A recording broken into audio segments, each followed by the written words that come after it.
By the 1760s, Boston had become one of the most important cities in British North America, a crowded port shaped by trade, power, and rising tension. Within a generation, the city would be driven through revolution, scarred by conflict, and rebuilt as part of a new nation. In Thai's video, I use modern AI tools to bring historic paintings, maps, and engravings to life, shifting perspective, changing camera angles, and moving through these scenes in ways their original artists never could. The goal isn't just to look at the past, but to step into it, to move through Boston as it once was, and imagine what it might have felt like to stand here, from settlement to revolution. And if you stick around until the end, we'll compare these same locations to how they look today, to see what time has changed and what still remains. Before we set foot in old Boston, it helps to look at how this story began. This painting depicts the arrival of the Winthrop Fleet in New England in 1630.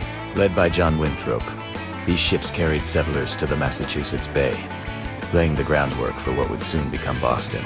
Imagine arriving on this unfamiliar stretch of coastline, stepping ashore without knowing what lay ahead, only that everything you hope to build would begin here. Just before we move into the 18th century, I want to pause here for a moment. This image shows Boston's first meeting house, originally built in 1632, only a few years after the settlement was founded. The engraving itself was made much later, but it likely reflects how the building would have appeared. Simple, functional, and central to everyday life. The meeting house stood near today's State Street, close to the heart of modern downtown Boston, marking how closely the city's earliest foundations still align with its present layout. On the path toward the 18th century, it's worth stopping briefly to look at scenes like this, a Boston still quiet, uncertain, and only beginning to take shape. This image is not a contemporary drawing, but it captures the character of a much smaller colonial town long before the dense streets and busy harbor of the 1700s. Modest, wooden buildings line muddy roads with ships anchored close to shore and daily life unfolding at a slower, more fragile pace. Scenes like this help ground us in a time when Boston was less a city and more an experiment, still finding its footing in a new world. If I could visit this place with what I know today, I think I'd see it as one of the earliest roots of what would later be called the American Dream. This engraving dates to the early 1720s and shows the city as it appeared from the harbor, already recognizable in key ways today. In the foreground is Boston Harbor, crowded with ships that powered the city's Atlantic economy. No longer a fragile settlement, but a growing port town whose streets, harbor, and skyline still shape the city we know now. To Better Sholong Wolf, I've added this 1743 engraving, which makes its scale and importance easier to see. Here, Long Wolf extends prominently into the harbor near the center of the view, projecting farther into the water than the surrounding docks and piers and serving as one of Boston's primary gateways to the Atlantic world. From this point, ships arriving from Europe and the Caribbean unloaded cargo, passengers stepped ashore, and Boston made its first impression on those approaching by sea, a defining waterfront landmark whose position and outline can still be traced and visited in the city today. Rising behind it are church steeples, marking the town's neighborhoods, including Christ Church in the North End, later known as Old North Church, which still stands today. Sen Tuhiter. These landmarks show Boston on the threshold of transformation, no longer a fragile settlement, but a growing port town whose streets, harbor, and skyline still shape the city we know now. This image shows Boston Light, the first lighthouse, built in what would become the United States, completed in 1716 on Little Brewster Island at the entrance to Boston Harbor. For arriving ships, it was often the first sign of land after a long Atlantic crossing. Imagine finally seeing this light after weeks or even months at sea, a signal that the journey was ending and that the promise of new opportunity was finally within reach. During the Revolutionary War, the original structure was deliberately destroyed by British forces in 1776 as they withdrew from Boston, but it was rebuilt just a few years later in 1783. And remarkably, Boston Lights still stands on the same site today, continuing to guide vessels into the harbor more than 3 centuries on. This engraving shows Castle William, the main fort guarding the entrance to Boston Harbor in the early 18th century. Positioned on Castle Island, it controlled the narrow approaches to the town and symbolized British military authority in the colony. 4 ships entering the harbor, its guns were a reminder that Boston was not just a port of opportunity, but a place watched, defended, and firmly tied to imperial power. Leaving the sea, we step onto land just across the river in Cambridge, a town already closely tied to Boston's life and future. At this time, this was Harvard College, a small but important center of learning in colonial New England. Long before it became a global university, Harvard existed to train clergy and civic leaders for the Massachusetts Bay Colony. In this view, three early buildings define the college yard. On the left stands Harvard Hall, used for classes and daily instruction. At the center is Stolen Hall, built as student housing as the college slowly expanded. And on the right is Massachusetts Hall, completed in 1720 and still standing today, the oldest surviving building at Harvard. Knowing what we know now, it's strange to think how ordinary this place must have felt at the time. Sitting here, looking around, feeling the people. It's easy to imagine walking these grounds without knowing what the future would hold. Only that something important was beginning to brew. This image shows the old State House in Boston around the mid-18th century, one of the most important public buildings in the town at the time. It served as the seat of colonial government, where laws were debated, taxes imposed, and royal authority was enforced in the years leading up to the Revolution. From this very building, proclamations were read aloud to crowds gathered below, and it stood at the center of Boston's civic life. Today, it still stands in the heart of the city, a rare survivor from this era, quietly witnessing how the streets around it would soon become a stage for history. This scene shows Boston Common in the late 1760s, one of the oldest public spaces in the city.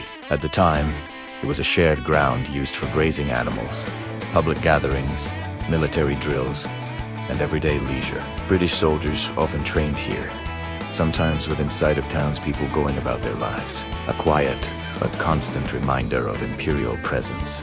In the background stands the Province House, the official residence of the royal governors of Massachusetts, overlooking the Common as a symbol of British authority. Today, this space is still known as Boston Common, now a public park at the heart of the city. But in the years before the Revolution, it was a place where ordinary life and growing tension existed side by side. Standing here now, I can't help but picture what it must have been like.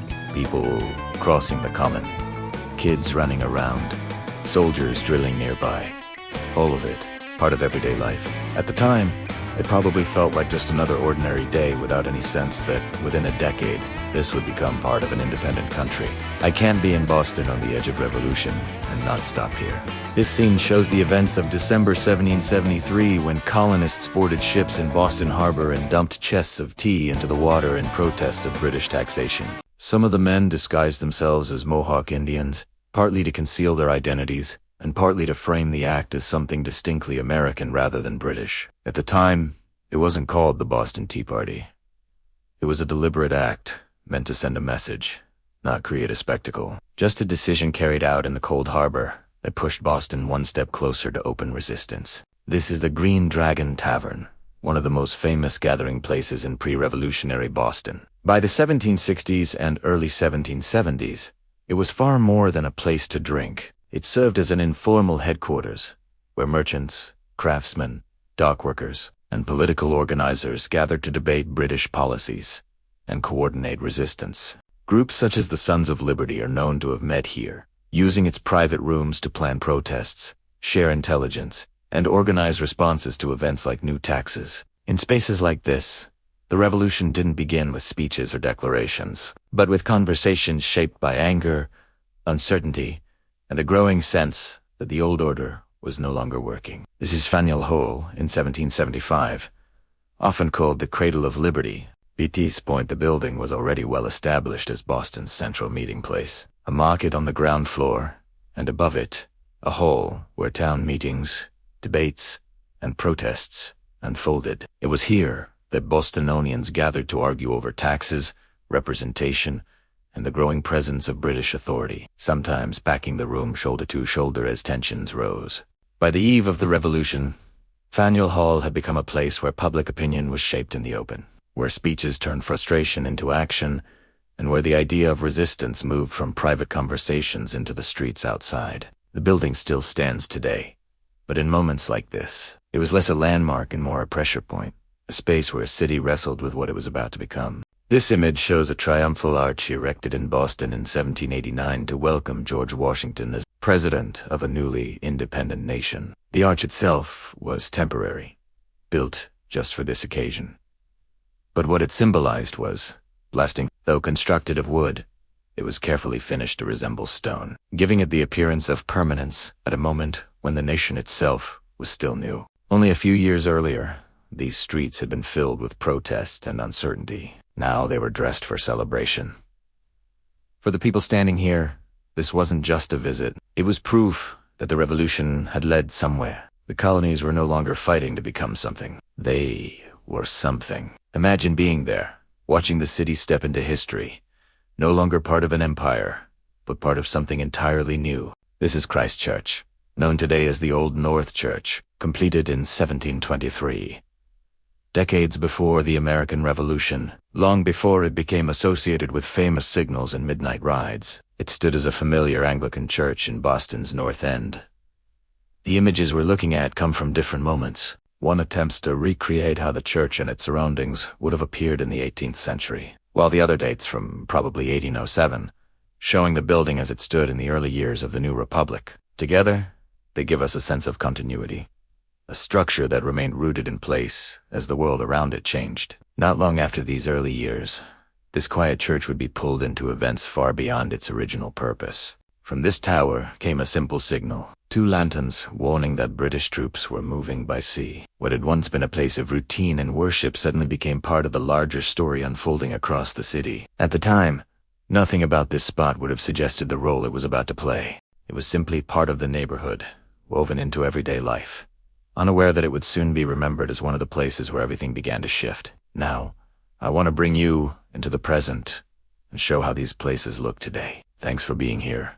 And if you have thoughts or requests for future cities, share them in the comments. Let's get into it. This engraving shows Boston's first meeting house from 1632, once standing along what is now State Street. What began as a quiet wooden building at the edge of a small settlement has since become one of Boston's busiest streets, with no visible trace of where the town first gathered. This 1723 view shows Boston as a low, crowded harbor town shaped by the sea. Today, that same shoreline is filled, built up, and transformed into a modern skyline.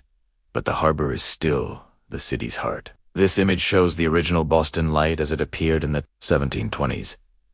That first lighthouse was later destroyed by British in 1776. What stands on this island today is a rebuild, completed in 1783.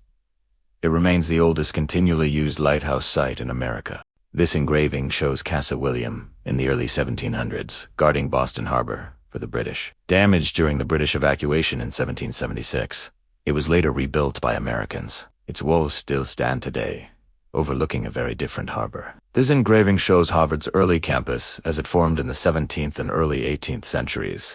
Of these buildings, only Massachusetts Hall still stands. Built in 1720, it survived the Revolution and remains the oldest building at Harvard, still in use. Today, the old State House is still here, nearly unchanged, but now surrounded by modern towers. What was once the center of colonial power sits quietly inside a modern city, one of the few places where Boston's revolutionary past still stands in place. In 1768, the Boston Common was open grazing land and public ground, where people walked, trained, and gathered at the edge of a small town. Today, the same space remains Boston's oldest public park, no longer pasture but still a shared commons, surrounded by a modern city that grew up around it. Faniel Hall, as it appeared in 1775, when it was already a center of debate and protests on the eve of revolution. Today, the building still stands on the same spot, surrounded by crowds once again no longer arguing independence, but carrying on the life of a city shaped by what happened here. The Old North Church still rises above the street, much as it did in the 1700s. The city has closed in around it, but the church remains the same anchor. Once a quiet colonial landmark, it now stands surrounded by modern Boston, watching over the same streets where history first unfolded. I do really appreciate you watching. Your ideas, input, and constructive feedback really do shape what comes next. Feel free to leave a comment below. Until next time.